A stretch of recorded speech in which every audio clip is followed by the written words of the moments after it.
चलत कुण्डलं भ्रूसुनेत्रं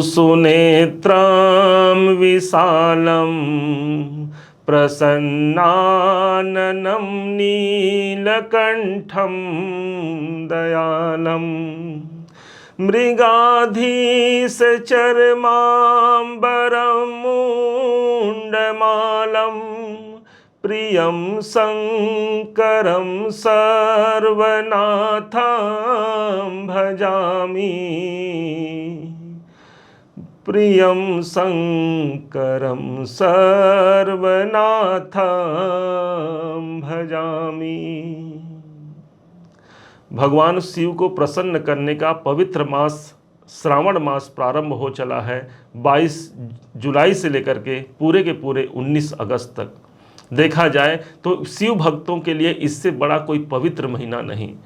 यूँ तो 12 के 12 महीने भगवान देवाधिदेव महादेव को प्रसन्न करने के लिए प्रभावी होते हैं, लेकिन श्रावण का मास एक ऐसा मास है जिस मास में हम भगवान शिव शंकर की कृपा प्राप्त कर सकते हैं, क्योंकि इस समय पर भगवान शिव शंकर साक्षात प्रकट होकर के अपने भक्तों का कष्टों का हरण करते हैं।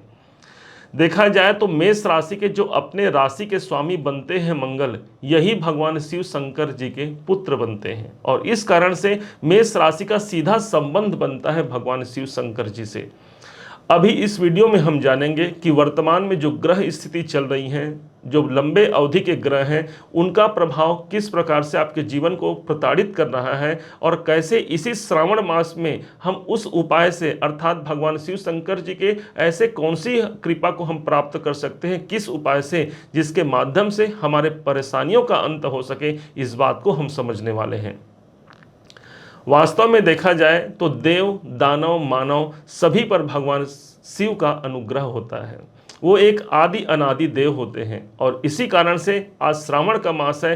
प्रारंभ करते हैं उस खास कार्यक्रम को, उस वीडियो को जो भगवान शिव शंकर को समर्पित है। उस कार्य को हम प्रारंभ करते हैं जहां पर हमारे परेशानियों का अंत होगा साक्षात भगवान शिव शंकर जी की कृपा से।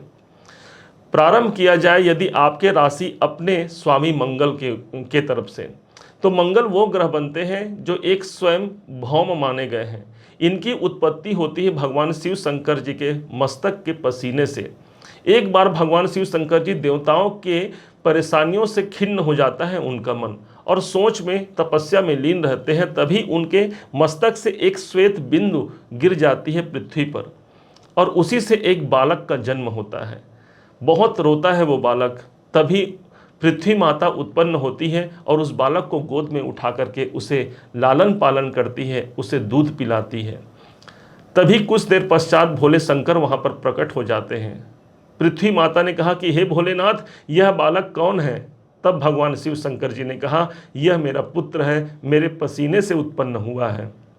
हे पृथ्वी, तुम इसे धारण करो, इसका लालन पालन करो। और तब से इसी भौम को मंगल पद की उपाधि दी भगवान शिव शंकर ने।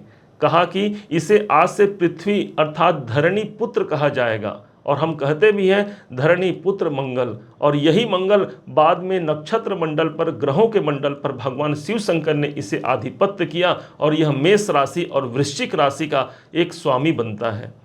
इस हिसाब से देखा जाए तो मेष राशि के सबसे निकटतम जो ग्रह है मंगल है और यही मंगल भगवान शिव शंकर जी के साक्षात पुत्र होते हैं।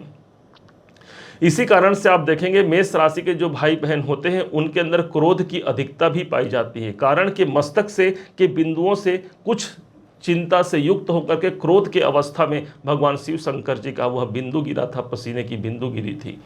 इसी कारण से आप देखेंगे कुछ अधिक आप क्रोधवान हो सकते हैं। शांत हैं तो इतने शांत हैं कि किसी को कुछ भी किसी का बुरा करना नहीं चाहेंगे, लेकिन एक बार जब क्रोधित हो गए तो सामने वाले को समझा पाना बड़ा ही मुश्किल कार्य होता है। अभी इसी मंगल को समझते हैं, इसी ग्रहों की स्थिति को समझते हैं। वास्तव में कहा जाए तो इस समय पर धन स्थान पर देवगुरु बृहस्पति चल रहे हैं।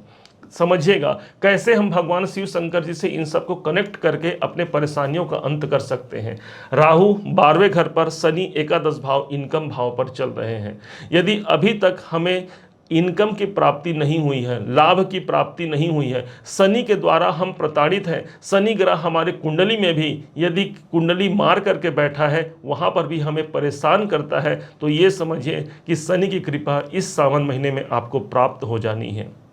इसका मेन कारण ये होगा कि शनि स्वयं भगवान शिव शंकर के द्वार पर हाथ जोड़ करके खड़ा रहने वाला ग्रह हो गया।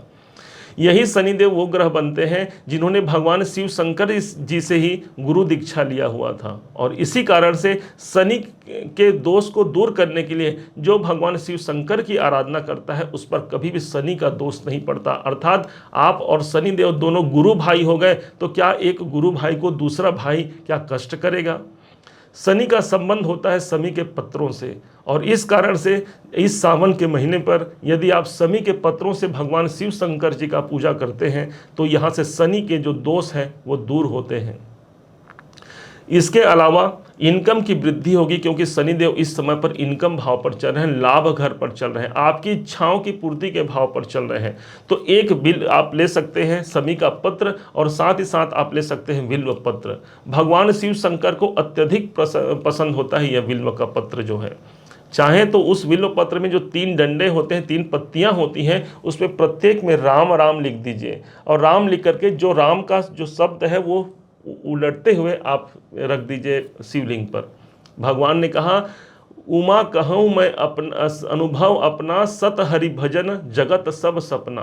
भगवान शिव को श्री राम का नाम अति प्रिय है, और इस प्रकार से आप शनि ग्रह से की पीड़ा से मुक्ति पा सकते हैं। दूसरा प्रभाव है राहु का। राहु वो ग्रह बनते हैं जो अभी वर्तमान समय पर ठीक आपके 12वें घर पर इनका संचरण हो चला है। एक ऐसा स्थान है, यदि आप खर्चे से परेशान हैं, यदि हॉस्पिटल से जुड़े हुए कई प्रकार से परेशानियों का सामना करना पड़ रहा है, यदि आप विदेशों में रहते हैं, वहाँ आपके परेशानियों का अंत नहीं हो रहा है, तो इस उपाय को करने से वहाँ से संबंधित परेशानियाँ आपके दूर हो जाएंगे। जैसे कि राहु का संबंध कैसे भगवान शिव शंकर जी से है। जब भगवान नारायण ने इस राहु के सिर को काट दिया था, ऊपर का भाग राहु और नीचे का भाग केतु बन गया था, तभी इस राहु ने भगवान शिव शंकर से विनय किया कि हे महादेव, मैं अब कहाँ जाऊँ, मेरे पास तो अब शरीर ही नहीं। तभी इसके अनुग्रह को स्वीकार करते हुए भोलेनाथ ने इसी राहु को अपने मुंड माल के उस माले में ही पिरो लिया, और तब से ये राहु भगवान शिव शंकर का दास हो गया। अर्थात जो शिव शंकर की आराधना करते हैं उस पर राहु का दोष नहीं लगता। इस राहु को के प्रभाव को दूर करने के लिए आप एक माला अर्पण कीजिए भगवान भोलेनाथ पर। हो सके तो पूरे सावन में सोमवार का जो दिन होता है, त्रयोदशी का जो दिन होता है, या फिर प्रदोष का जो समय होता है, इस समय पर माला अर्पण करने से भगवान शिव की कृपा प्राप्त होती है। यह माला विशेष तौर पर गेंदे की हो सकती है। सबसे अच्छा आँख और मदार का पुष्प माना गया है। उसमें एक आध बिल्व पत्र की आप पत्ती भी डाल सकते हैं, और उस माले को भगवान शिव शंकर पर अर्पण कीजिए। निश्चय मानिए राहु के दोष वहाँ पर समाप्त हो जाते हैं, और खर्चों से जुड़े हुए जो परेशानियाँ हैं, जो हानियां हैं, वो यहाँ पर रुक करके एक नया अभ्यास, एक नया अध्याय आपके जीवन पर प्रदर्शित करते हुए दिखा जाएंगे। देवगुरु बृहस्पति की स्थिति बनी हुई है ठीक द्वितीय भाव पर, मेष राशि के। दूसरा घर वास्तव में धन का स्थान है, और यहाँ जो राशि बनी हुई है वो 2 नंबर की राशि है।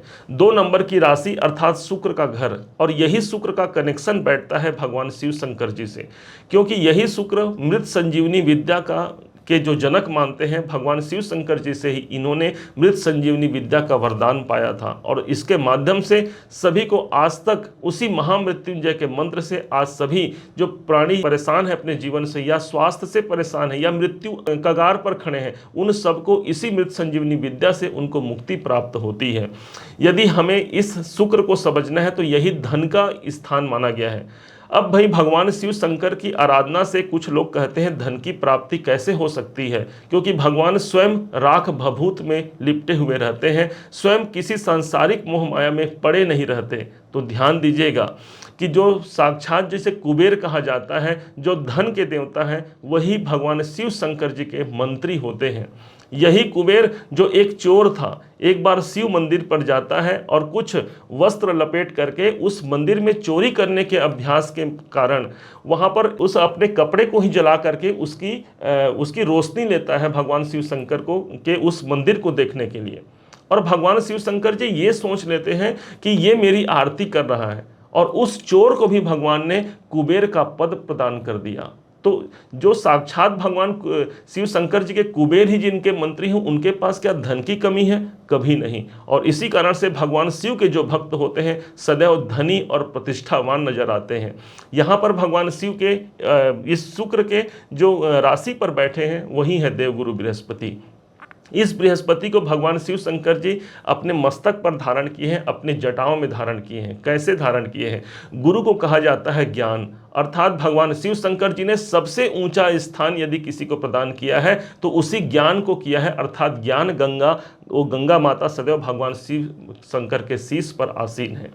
और इसीलिए कहा जाता है गंगा जी का पावन जल जो शिव को अर्पण करता, अश्वमेध के यज्ञ बराबर उसको फल मिलता। तो इस प्रकार से आप इस श्रावण के महीने में गंगा जल का प्रयोग करके भगवान शिव शंकर का अभिषेक करके इस समय को आप बेहतर बना सकते हैं। चाहे वो आर्थिक परेशानियों से आप जूझ रहे हैं, क्योंकि द्वितीय भाव हमारे धन का होता है, उस धन संबंधी परेशानियों से आपको मुक्त करा देंगे एक गंगा जल के प्रयोग से। देखिए ये जो हमने उपाय बताया पूरा ही लॉजिकल है, जहां पर भगवान शिव शंकर कनेक्शन है और जहां ग्रहों की स्थिति बैठी है, उन दोनों को मिला करके आपको उपाय बता रहे हैं।